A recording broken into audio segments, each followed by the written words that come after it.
എല്ലാവർക്കും ഫുഡ് പവലിയൻ്റെ പുതിയൊരു വീഡിയോയിലേക്ക് സ്വാഗതം. ഇന്നിവിടെ തയ്യാറാക്കുന്നത് കണ്ണൂർക്കാരുടെ ട്രഡീഷണൽ ഐറ്റമായ നെയ്പത്തലാണ് അഥവാ നെയ്പത്തിരി.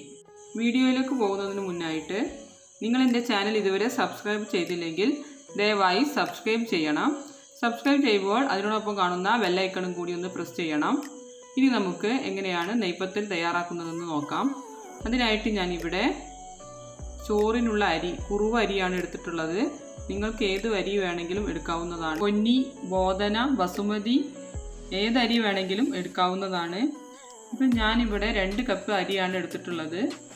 ഇനി ഇത് കുതിർത്തണം. 6 മണിക്കൂറിലധികം നമ്മൾ ഇത് കുതിർത്തേണ്ടതുണ്ട്. ഇനി കുതിർത്താനായിട്ട് ഞാനിവിടെ കുറച്ച് വെള്ളം അടുപ്പിൽ വെച്ചിട്ടുണ്ട്. വെള്ളം ഏകദേശം തിളയ്ക്കാനായിട്ടുണ്ട്, പക്ഷേ തിളച്ചിട്ടില്ല. ബബിൾസ് പൊന്തി വരുന്നതേ ഉള്ളൂ. ഈ സമയത്താണ് നമ്മൾ ഇതിലേക്ക് അരി ഇട്ട് കൊടുക്കേണ്ടത്.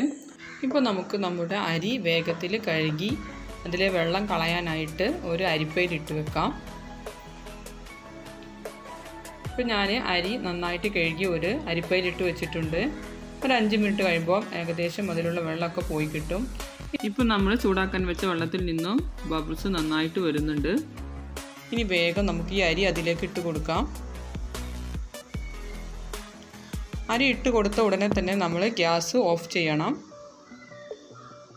ഞാൻ ഗ്യാസ് ഓഫ് ചെയ്തു. ഇനി നമുക്കിത് ഇതിൻ്റെ ലിഡിട്ട് ഒന്ന് അടച്ചു വെക്കാം. ഇത് ഇനി ഞാൻ 6 മണിക്കൂറിന് ശേഷമാണ് തുറക്കുക. ഇത് ചെയ്തത് ഇന്നലെ രാത്രിയാണ്. ഇന്ന് രാവിലെ ഞാൻ നെയ്പത്തൽ റെഡിയാക്കാൻ വേണ്ടിയാണ് ഇങ്ങനെ ചെയ്തത്. അപ്പോൾ ഈ അരി നന്നായിട്ട് കുതിർന്ന് വന്നിട്ടുണ്ട്. മിക്സിയിൽ അടിക്കാൻ പാകമായിട്ടുണ്ട്.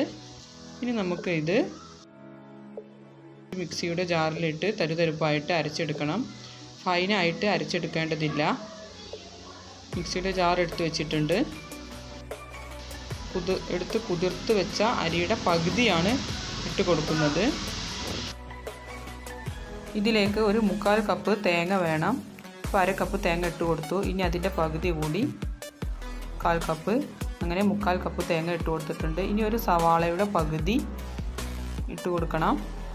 ഇത് കൂടാതെ 1 ടേബിൾ സ്പൂൺ വലിയ ജീരകം അഥവാ പെരിഞ്ജീരകം കൂടി നമുക്ക് ഇട്ട് കൊടുക്കണം.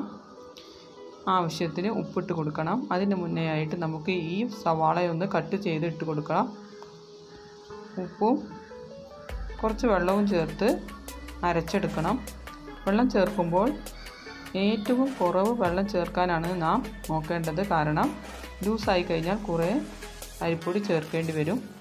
അരിപ്പൊടി കൂടുതൽ ചേർക്കുമ്പോൾ ഇതിൻ്റെ ടേസ്റ്റ് കുറയാൻ ചാൻസ് ഉണ്ട്. ഇവിടെ ഞാൻ മിനിമം വെള്ളം ചേർത്ത് അരച്ചെടുത്തിട്ടുണ്ട്. ഇത് കുറച്ച് ലൂസുണ്ട്. അപ്പോൾ നമ്മൾ ഇതിനെ ടൈറ്റാക്കി ഒരു ഡോ ആക്കിയിട്ട് എടുക്കണം. അതിനായിട്ട് ഞാൻ കുറച്ച് അരിപ്പൊടി ചേർത്ത് കൊടുക്കുകയാണ്. പത്തിരിപ്പൊടിയാണ്.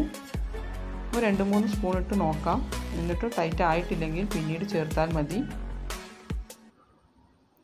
ഞാനൊരു 3 ടേബിൾ സ്പൂൺ ഇട്ട് കൊടുത്തിട്ടുണ്ട്. ഇനി നമുക്കിതൊന്ന് മിക്സ് ചെയ്ത് നോക്കാം.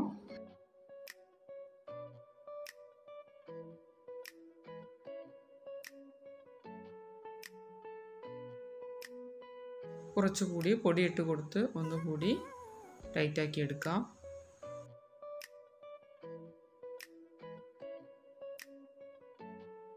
നല്ല ടൈറ്റിൽ കുഴച്ചെടുക്കണ്ട, ചെറിയൊരു ലൂസിൽ വേണം കുഴച്ചെടുക്കാനായിട്ട്. ഇനി നമുക്ക് ഈ മാവ് നല്ല ഒരു ബോളാക്കിയിട്ട് മാറ്റാം. നന്നായിട്ട് കുഴച്ചെടുക്കണം. ഞാനിവിടെ ഇത് നന്നായിട്ട് കുഴച്ചെടുത്തിട്ടുണ്ട്. അതിൽ നിന്ന് ഒരു വലിയ നെല്ലിക്ക വലുപ്പത്തിൽ ഒരു ചെറിയ ബോള് ഉണ്ടാക്കിയെടുത്തിട്ടുണ്ട്.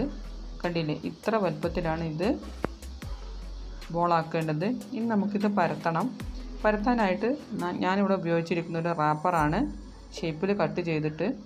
നിങ്ങൾക്ക് വേണമെങ്കിൽ ബട്ടർ പേപ്പർ ഉപയോഗിക്കാവുന്നതാണ്. ഇതിൽ നമ്മൾ പരത്തേണ്ടത് നെയ്യാണ്.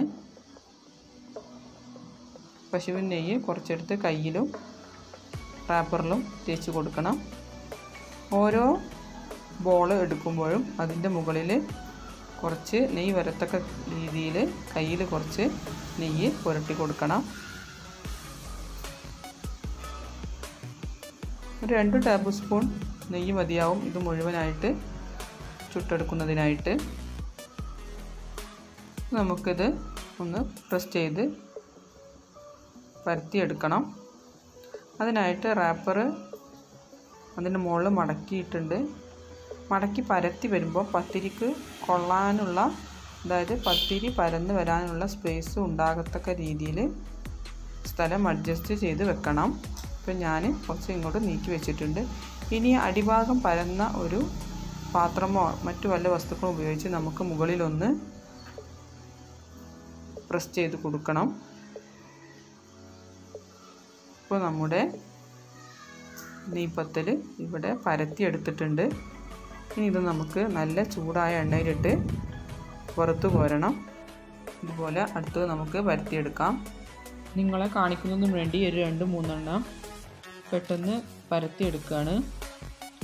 ഓരോന്ന് പരത്തി അപ്പം തന്നെ ചുട്ടെടുക്കുന്ന രീതിയാണ് സാധാരണയായി ഞാൻ ചെയ്യാറുള്ളത്.